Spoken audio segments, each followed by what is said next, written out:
자, 아파트값 상승세 속에 신축과 구축 간 가격 차이가 점점 더 벌어지고 있습니다. 그래서 신축을 가장 따끈하게 받을 수 있는 청약시장 더욱 불장이 되고 있는 것 같아요. 네, 그런데 신축도 다 같은 신축이 아니라고 합니다. 한 주간 부동산 시장 정보와 최신 트렌드까지 함께 살펴보시죠. 송승연 도시와 경제 대표 자리했습니다. 어서 오세요, 송 대표님. 어서 오세요. 안녕하세요. 네, 청약시장 먼저 한번 여쭤볼게요. 하반기 이제 청약 물량이 많은데 지금 통상 8월은 비수기 아닌가요? 뭐 그렇게도 보긴 하는데요. 뭐 네. 부동산 시장 자체는 요즘에 뭐 비수기, 성수기 가리지 않고, 예, 뭐 금리의 영향이라든지, 뭐 부동산 시장, 뭐 이런 동향에 따라서 분양 시기를 잡거든요. 네. 8월에 분양이 예정되어 있다라는 거는 예전보다는 부동산 시장이 조금 더 상승 국면에 들어갔다라고 볼 수 네, 있겠죠. 네. 그래서 그동안 미뤄왔던 분양 시기를 이제는 잡았다라고 볼 수 있을 것 같은데요. 지금 대단지 아파트들 중심으로 이제 분양을 앞두고 있는데요. CG에 나오고 있는 그 단지들을 보더라도 뭐 네 자릿수가 되잖아요. 다 1000가구가 넘는 그런 단지들로 구성이 되어 있습니다. 지금 한강 수자인 오브센트 같은 경우는 김포에서 이제 분양을 하는 단지고요. 뭐 성남이라든지 그다음에 드파인 광안, 뭐 저기는 광안대교가 보이는 뭐 그 지역이 되겠죠. 네. 부산 수영구가 될 것 같은데요. 그 한 1200가구 정도가 나오고요. 그다음 아산 탕정이나 천안, 성성 오지구 이 지역에서도 1000가구가 넘는 물량들이 나오고 있습니다. 여기서 지금 1000가구가 넘는 가구가 한 뭐 1만 2천 가구 정도가 분양이 되는데 규모로 보면은 뭐 엄청 그 최대 규모라고 볼 수 있고요. 네. 특히나 이 그 수도권에서 한 3분의 2 정도 되는 물량이 지금 수도권에서 나오기 때문에 수도권 쪽에 그 인구들이 많이 관심들을 가질 수 있을 거로 보여집니다. 특히나 대단지가 갖고 있는 장점들이 있거든요. 예. 이제 아파트 커뮤니티를 구성을 한다든지 그리고 뭐 부동산에 대한 그 가치의 그 안정성이라고 하죠. 그리고 대단지가 갖고 있는 그 관리적인 측면 이런 부분들이 인기가 많기 때문에 지역적인 부분들도 상당히 요즘에 곽강을 받는 그런 지역이고 또 거기에다가 1000세대가 넘는 이런 아파트 단지, 대단지 아파트가 들어오기 때문에 수요자들의 관심이 커지지 않을까 뭐 그렇게 보여집니다.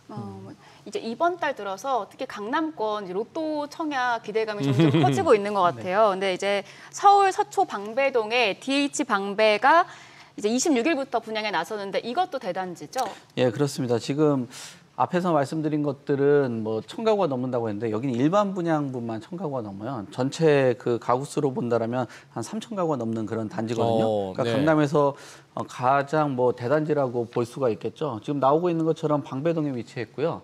3000가구가 넘는 그런 상황이고요. 일단 청약 일정 보시면 26일 특별 공급이고 뭐 얼마 안 남았습니다. 특징 보시면은 실거주 의무를 조항이 없기 때문에 이런 부분들은 강점이라고 볼 수 있을 것 같아요. 그리고 요즘 아파트가 하이엔드 브랜드들이 많이 나오거든요. 근데 현대건설에서 밀고 있는 브랜드가 DH예요. DH 방배로 해가지고 이 그 상품이 나오는 거로 보여집니다. 지금 방배동에 뭐 사실 방배동 많이 돌아다녀 보지만 그게 랜드마크 아파트라고 볼 만한 건 없거든요. 근데 이 3000가구 정도 들어온다라면 아마 방배동에서는 저 아파트가 랜드마크가 되지 않을까. 뭐 저는 그렇게 보고 위치가 있고요. 어딘데요? 대표님? 여기가 지금 이수역하고 방배역 지금 나와 있네요. 지금 교통에 저 위치에 있고요. 근처로 보면은 15구역, 14구역, 뭐 13구역부터 15역까지 해서 단독주택 재건축을 하기 때문에 거기에 향후에 아파트들이 또 추가적으로 들어올 것으로 보여지고요. 거기에다가 아파트 재건축으로 방배 3익이라든지 3호, 신삼호 이런 것들이 이제 아파트로 또 들어오게 됩니다. 그래서 아파트로 이제 그 방배동이 사실 노후주택 그다음에 단독주택들이 많았던 그런 지역인데 네. 이곳에 이제 새롭게 대규모의 아파트들이 들어오면서 방배동이 뭐 다시 이제 그 부촌의 명성을 찾을 수 있겠다라고 볼 수 있을 것 같습니다. 그러네요. 방배동 또 완전히 또 분위기가 뭐랄까 또 저기도 상점벽해가 될 수가 있겠구나. 그렇죠. 예전에 방배동 하면은 아까 랜드마크가 없고 보통들 그냥 설해마을 많이들 아시는데 그랬죠. 근데 이 설해마을보다 오히려 이쪽으로 이제 핵심 뭐 주거지로 되지 않을까 뭐 그렇게 봅니다. 예. 여기 수도권 쪽도 한번 살펴볼게요. 지난 월요일 날 우리 이주환 교수님 나오셔가지고 용인 저 반도체 클러스터 쪽 이쪽을 이렇게 짚어주셨는데 이게 주변 부동산이 많이 들썩이더라고요. 네. 근데 이 와중에 용인 푸르지오 원 클러스터 이거 1단지 자 뭐 청약 받는다는데 분위기 어떻던가요? 네. 그러니까 이 반도체 이런 분위기하고 또 이제 청약으로 또 연결이 되네요. 그러니까. 연결이 되는데 아마 그래도 이런 그 반도체가 우리나라의 핵심 산업이잖아요. 네. 여기서 뭐 보통 보면은 뭐 수출이라든지 무역 수지라든지 또 거기에 뭐 고용이나 그리고 뭐 R&D 투자 그리고 정부에서도 사실 산업 자체를 또 육성하고 또 밀어주는 그런 예. 지역이다 보니까 여기에 이제 그런 그 공단이라든지 산업단지가 생겨나면 뭐 고용도 늘어나고 그 일자리 안에서 아무래도 수요가 생성이 되겠죠. 그런 그러니까. 상황이기 예. 때문에 이 지역의 그 청약에 관심을 갖고 계신 분들 같은 경우는 아마 주목을 할 것 같습니다. 지금 동탄 같은 경우도 이런 반도체 산업을 통해 가지고 그곳에 대기업 일자리들 거기에 또 고소득 그 직군들이 많이 들어오면서 동탄의 주택 가격을 많이 올렸거든요.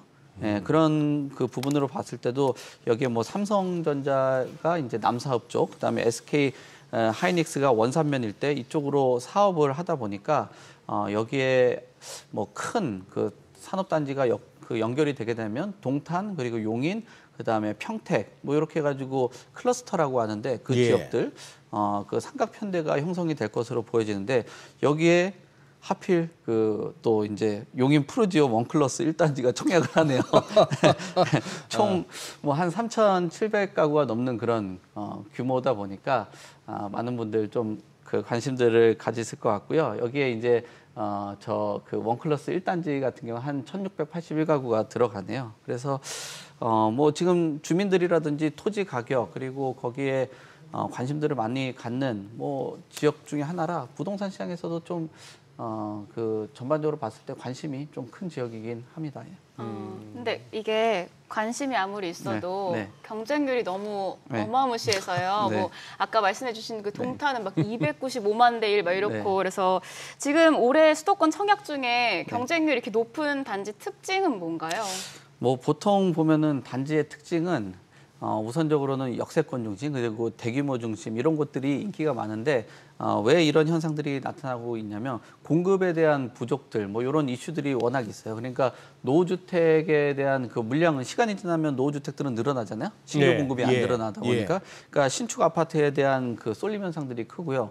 그리고 수도권 단지의 아파트 같은 경우도 지금 그 최근 들어서 보니까 2024년 1월에 8대1 정도 되는 그 수준에서 지금 갑자기 저 그래프가 그 7월부터 팍 튀는 그런 현상들을 보여주잖아요.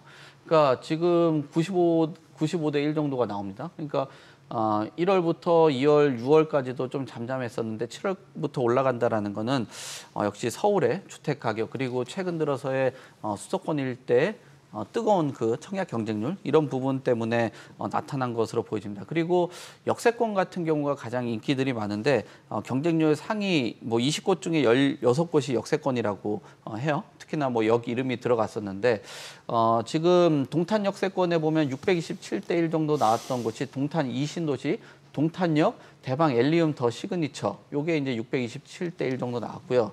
그다음에 병점역의 아이파크 캐슬 여기가 이제 최근 거래 가격 보니까 작년 7월에 6억 5천 정도 거래됐었는데 지금 올해 5월에 한 7억 5천 정도 거래가 됐습니다. 여기도 역 이름이 들어갔거든요. 약 한 1억 원 정도가 뛰었고요. 그다음에 역 이름은 들어가진 않았지만 지방 부동산이 좀 힘들잖아요. 근데도 지금 부산 1호선 주변에 있는 양정 롯데캐슬 프론티엘도 18대 1 정도 나왔기 때문에 여기서도 굉장히 좀 큰 힘을 가지고 있다. 그래서 그래프에 나온 것처럼 역 이름이 들어간 곳하고 들어가지 않은 곳에 뭐 경쟁률 차이는 한 3배 정도 나는 그런 차이다라고 볼 수 있을 것 같습니다. 그래서 앵커님께서 지적을 하셨던 가장 인기가 있는 곳들은 뭐 신축 중에서도 역세권이 들어간 지역들 뭐 이런 지역들이 좀 인기가 좀 컸다라고 볼 수 있을 것 같습니다. 역세권 아무래도 이제 교통이 이제 중요해서 그런데 교통만큼이나 또 요즘 집 주변에 숲이나 이제 산책로가 있느냐, 네. 뭐 이런 녹지 있느냐, 요걸 또 살핀다고 하던데 네. 이게 실제로 집값에 영향을 주나요? 그렇죠. 영향을 준다라고 보죠. 뭐 네. 저도 개인적으로 이런 역세권도 좋은데 저도 뭐 숲보다는 저는 좀 공세권, 공원이 있는 걸 좀 좋아하는 공세권? 편인데 네, 지금 거기 공장이 아니고 공원이구나. 네. 예. 뭐 우리가 지금 뭐 대표적으로 보면 성수동 같은 경우가 이제 서울숲 같이 그러네요. 근사한 네. 공원이 있고 앞으로도 용산 쪽에 이제 미국의 그 뉴욕 센트럴파크 같은 공원을 용산에 공원을 만들잖아요. 그런 것처럼 이런 공원에 대한 인기가 많은데 그 아까 청약 경쟁률이 높았던 곳 중에 한 곳도 산성령 해리스톤이라는 곳도 여기도 단대공원이라는 게 인접해 있거든요. 그래서 여기도 굉장히 대규모 사업지인데 한 일주일 만에 청약이 다 되고 그다음에 계약이 다 완판됐다라고 볼 수 있을 것 같아요. 그러니까 저번에도 이진우 소장님께서 말씀하신 것처럼 요즘에 그린벨트 얘기들이 많잖아요. 그만큼 지금 저런 녹지공원들 지금 저기도 성수동 같네요. 아크로포레스트 아파트가 나오는 것 같은데 저런 녹지 공간들을 희망을 하시고요. 그 안에서도 다양한 문화나 여가 활동 이런 것들이 있다 보니까 가치들이 높아지고 있다. 그리고 콘크리트들만 쌓여 있는 그런 지역에 이런 녹지 공간이 있다라는 거는 굉장히 삶의 질을 올려줄 수 있거든요. 지금 수도권에 보면 광교 호수공원에 중흥 S클래스라는 아파트가 있는데 거기 이제 호수하고 좀 가까이 맞닿아 있는 곳은 한 16억 3천 정도 되는데 거기하고 이제 좀 거리가 있는 곳들은 한 11억 원 정도 돼서 한 5억 정도 차이가 나요. 그래서 그만큼 공원이 가깝냐 뭐냐에 따라서 가격에 대한 강점, 장점 그리고 생활에 갖고 오는 여러 가지 편의 이런 것들이 크게 좌우한다라고 볼 수 있을 것 같습니다. 그만큼 주택 가격에 영향이 있다라고 봐야 되겠죠. 영향이 있다. 네. 제가 그때 참 한번 경험했던 게 메라탄을 이렇게 구경하다가 센트럴파크에 들어갔을 때 살 것 같더라고요. 만약에 거기 온통 고층 빌딩, 콘크리트 빌딩 마철로 그 사이에 이게 진짜 폐구나 사람으로 치면은 이 공원이 진짜 큰 역할을 한다 싶은 생각이 들던데 그래요. 진짜 숲세권 같은 거 갖다가 좀 인정해 준다 하는 얘기는 그냥 공간마다 들어가서 그냥 밥 끓여 먹고 자는 거 이상으로도 뭔가 이제 눈길을 돌린다는 의미인데. 네, 근데 이 숲세권, 공세권 이런 게 이제 트렌드이기도 하지만 저희가 청약 얘기를 하고 있기도 하고 이제 신축이 또 트렌드인 것 같아요. 저희가 오프닝에서 이제 얘기했잖아요. 얼죽신. 얼어 죽어도 신축. 이제 젊은 세대, 저 같은 세대를 중심으로 이제 얼어 죽어도 새 집이라는 분들이 또 많더라고요. 그래서 또 집값 상승률이 너무 높기 때문에 또 신축을 선호하지 않을까 싶기도 하고요. 네, 그렇습니다. 지금 최근 들어서 이 신축 아파트에 대해서 선호도가 굉장히 높아졌는데 아파트의 가격 추이를 보더라도 그런 차이들이 많이 나타나고 있어요. 최근 1년에서 5년 차 되는 아파트가 0.41% 정도 상승한 거에 대비했을 때 10년 초반 아파트는 0.13% 정도 상승을 했거든요. 그 상승폭의 차이가 크게 나타났다라고 볼 수 있을 것 같고요.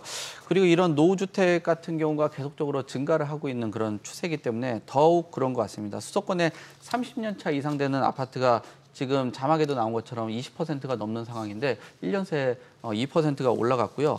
그리고 서울의 아파트 연시 가격 변동률을 보시더라도 20년 초반 아파트보다는 10년 이내 있는 아파트의 가격들이 크게 올라갔다라는 게 이제 자료로도 나오고 있죠. 근데 이런 원인을 보면은 왜 이런 현상들이 나타났냐면 노후주택들이 늘어난다라는 건 준공이라든지 인허가에 대한 물량들이 줄었다라고 보면은 앞으로 더 노후주택 비율이 늘어날 수 있다라는 거죠. 그러니까 비율로 본다라면 신축은 적어지고 노후주택들은 많아진다라는 거는 이 신축 아파트의 희소성이 점점 커진다라고 볼 수 있거든요. 지금 올해 상반기 준공된 92,500건 정도 되는 그런 수준도 작년 대비했을 때 약 한 18% 정도 감소를 했거든요. 그러면 향후에 노후주택 비중은 더 많이 늘어날 수 있다라고 봐야 될 것 같습니다. 그래서 지금 신규 아파트에 대한 이런 쏠림 현상들은 계속적으로 지속될 것으로 보여지는데 여기서 또 지적이 몇 개 정도 볼 수 있는 거는 지금 최근에 주택을 매입하는 연령층 자체가 20대, 30대에서 또 가장 주요 수요층은 30대, 40대가 가장 집을 많이 사거든요. 근데 이 세대들 같은 경우는 예전처럼 어떤 소위 말하는 몸테크라고 해가지고 주택에 오랫동안 거주하면서 그렇게 재테크를 하지를 않아요. 만약에 재건축 아파트를 사더라도 본인은 신축 아파트에 거주를 하면서 재건축 아파트에 세를 두는 옛날처럼 들어가서 살지 않거든요. 커뮤니티라든지 아파트 단지 주차 이런 것들이 너무 불편하다 보니까 그런 게 익숙하지 않고요. 또 최근 들어서 주택의 구조를 보면은 투자 시장보다는 실거주 중심의 시장으로 형성이 되고 있거든요. 그러다 보니까 투자가 막 들어간다라는 것보다도 내가 거주를 하면서의 그 만족도도 투자만큼 필요하다라는 거예요. 그렇기 때문에 아파트 커뮤니티가 구성이 되어 있고 그다음 삶이 편하고 이런 아파트를 그 선호를 하겠죠. 뭐 저도 최근에 뭐 시공사나 뭐 여러 그 개발 사업 하시는 분들 만나서 미팅을 해봤는데 앞으로는 아파트에 이제 뭐 요즘 농구 코트 들어가 있는 건 뭐 기본이고, 네, 뭐 테니스장도 이제 넣고 뭐 그러면 밖에 나갈 이유가 없는 거예요. 문화센터도 뭐 아파트 단지 안에 있고 그러다 보니까 이런 그런 구조가 계속 이어질 것으로 보여지고 그리고 개발 사업하는 과정 안에서 뭐 조경이나 이런 것들은 리조트에서 개발 사업 하시는 분들이 들어와서 하다 보니까 어떻게 보면 밖에 안 나가고 아파트를 그 리조트처럼 생활을 하는 그런 구조로 지금 변화를 하고 있기 때문에 이런 현상들이 더 짙어지고 있는 것 같습니다. 그러니까요. 예. 그래 이제 부동산 정책도 한번 짚어주시죠. 지난 8일 날 나왔다고 88 대책이었나요? 이제 국민 주거 안정을 위한 주택 공급 확대 방안. 자 이제 후속 조치도 마련됐다는데 과천 공공주택 지구 어떤 내용인가요? 예, 지구 계획을 승인을 했는데 여기에 보면 지구 계획이라는 게 도시를 특정을 딱 해요. 그다음에 그 용적률이라든지 어떤 뭐 도시의 밀도라든지 뭐 기반 시설 용도 이런 것들을 정하거든요. 그러고 나서 이제 절차를 들어갑니다. 뭐 승인 절차를 보게 된다라면 뭐 수립을 하고 또 심의를 하고 그다음에 승인한 이후에 이제 고시를 하는 형태인데 과천이 지금 그런 상황이거든요. 그래서 앞으로는 이 일대 개발을 통해서 공동주택을 짓겠다라는 그 방향을 세웠어요. 원래는 한 7천 가구 정도 들어가는데 여기에 이제 용적률을 조금 그 효율적으로 활용을 하면서 이제 7천 가구가 아니라 10,000 가구 정도로 계획을 하고 있는 것으로 보여지고요. 이게 국토부에서는 2028년에 착공을 해서 29년에 분양을 하는 그 목표를 갖고 있는데 뭐 보상 문제라든지 문화재 조사 뭐 이런 것들 때문에 좀 시간은 조금 더 지연될 수 있다라고 보여집니다. 다만 뭐 방배동이나 서초동 이쪽에 있는 수요자들이 요 과천 지역이 굉장히 괜찮거든요. 과천의 그 구도심하고 서초구 사이에 있는 정도의 그 위치에 더 예전 과천보다 더 좋은 자리에 있어요. 그래서 많은 사람들이 관심을 뭐 크게 가질 만한 그런 지역에서 주택이 나온다라고 볼 수 있을 것 같습니다. 여기 언제 아파트 들어서나 싶었더니 결국 들어서게 되는군요. 많이 지나다니시는 길이죠? 예, 많이 다니기도 하고 그 뭐 주로 화훼 쪽. 비닐하우스 많고 한 그쪽인데. 경마장 때문에 가시는 건 아니죠? 갑자기 또 이렇게 큰 부자들이 나오시겠네요. 아니 그러면 저희가 이제 공급 대책 말씀해 주셨으니까 이 공급 대책 때문에 청약 시장이 더 과열될 수 있다 이런 이야기도 나오던데 이 부분에 대해서 좀 간단하게 좀 짚어주세요. 네, 그렇습니다. 지금 뭐 이제 그 비아파트를 구입을 하더라도 주택수에 포함이 안 된다라고 봐야 될 것 같아요. 근데 그 가격선을 보더라도 공시가 5억 이하 그러면 시세로 한 8억 정도 되는 그런 상황이거든요. 근데 이게 이제 청약 가점으로 된다라면 청약의 최대 가점 중에 무주택 기간이 32점이 이제 집을 갖고 있었던 사람들이 갑자기 이제 무주택자가 되니까 점수가 크게 튈 것으로 보여지고요. 그런 것들 때문에 가점에 대한 인플레이션들이 발생할 수 있다라고 볼 수 있을 것 같습니다. 지금 서울의 그 주택의 한 40% 정도가 비아파트인데 그 비아파트자들이 다 이제 무주택자로 들어가게 됐다라고 하면 그 40% 정도의 인원들이 청약 시장에 뛰어들 수 있기 때문에 지금까지 가점 관리들 하셨던 분들 같은 경우는 순위가 굉장히 밀릴 수도 있다라고 볼 수 있을 것 같습니다. 그래서 뭐 이런 비아파트를 활성화하는 건 또 긍정적이라고 볼 수 있는데 또 반대의 그 모습을 또 본다라면 청약에 대한 지금 과열 시장에서 더 기름을 붓는 꼴이다. 뭐 이런 얘기들도 나오고 있습니다. 그러네요. 네, 알겠습니다. 오늘 말씀 고맙습니다. 네, 감사합니다. 네.